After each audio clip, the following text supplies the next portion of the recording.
Welcome to Kenton's videos. Enjoy the video. You're starting now? Open Settings and tap Battery to act. Turn on low power mode so the system reduces background activity and visuals immediately. This saves CPU work and network fetches. Once done, make sure your battery percent is visible so you know impact.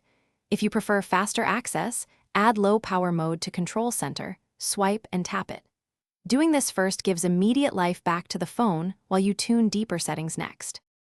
Now optimize the middle steps. Reduce what runs when the phone is idle. Go to Background App Refresh and turn off apps that constantly pull data. That cuts network and CPU use. Next, set Mail to fetch manually or less often so frequent wake-ups stop. Reduce screen brightness and shorten auto lock. Screen is often the biggest drain. Also disable location and push notifications for non-essential apps. These changes compound with low power mode to significantly extend runtime. Finish by enabling optimized battery charging to reduce long-term wear and check the battery usage graph for problem apps. Uninstall or restrict the worst offenders.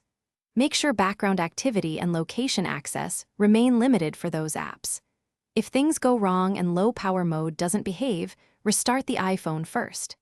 If that fails, update iOS and, as a last resort, reset network settings or reset all.